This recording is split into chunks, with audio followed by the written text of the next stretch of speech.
I think Michael Jackson just took the stand. I think in the video, Michael Jackson testified.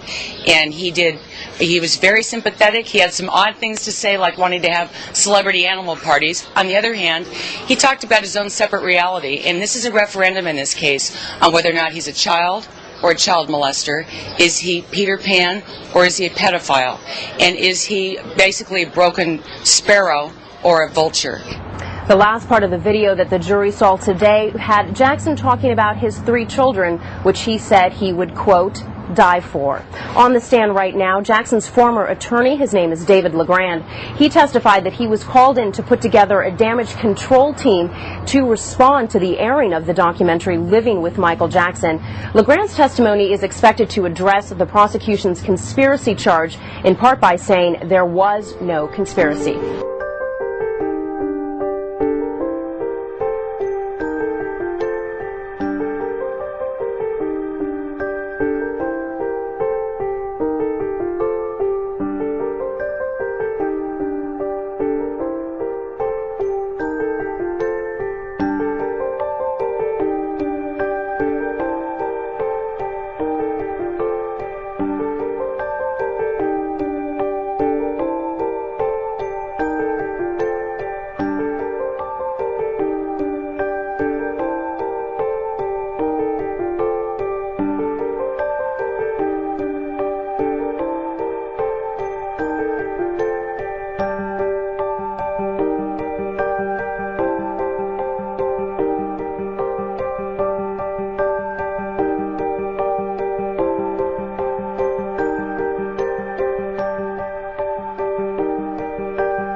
Michael Jackson's former lawyer was on the stand during the pop star's molestation trial Friday.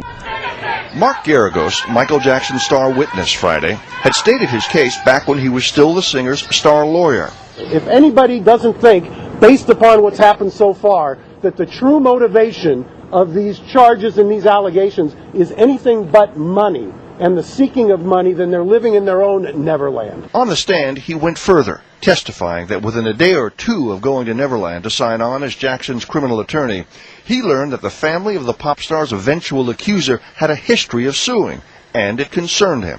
That Michael Jackson was in danger of being manipulated. So the lawyer told his investigator, Brad Miller, to keep an eye on the family and to get a statement from them on tape. and to start distancing them from Neverland and Jackson. No conspiracy to kidnap and extort, he said, but an investigation he ordered to prevent a crime against his client.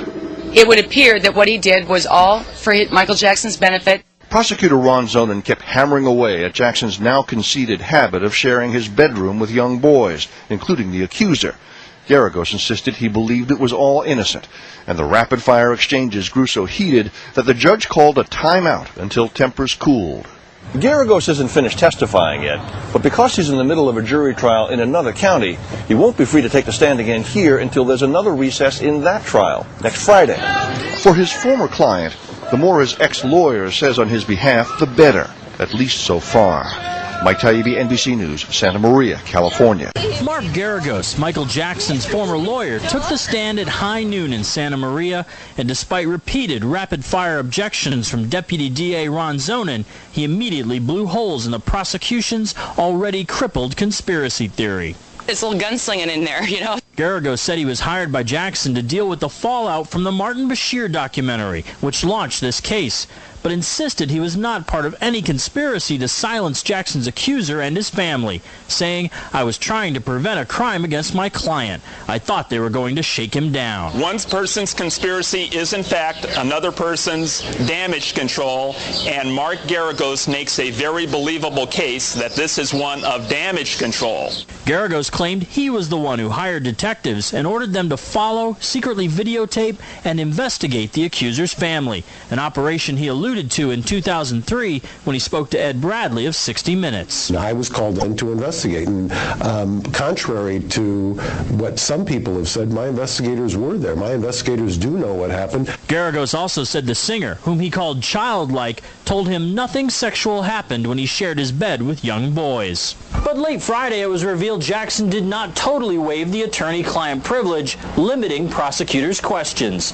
That angered the judge, who accused lead defense attorney Tom Mesereau of misleading him. The judge is mad, and it's a big deal when this type of a claim is made. The judge could throw out Geragos' entire testimony. If he's allowed to continue testifying, Geragos will likely be back in court next Friday.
You can't just say, hey, we got them to make this video, we got them to sit down, people were making phone calls to one another to get them to sit down and talk about it. That's not a conspiracy. It's just called public relations, by the way.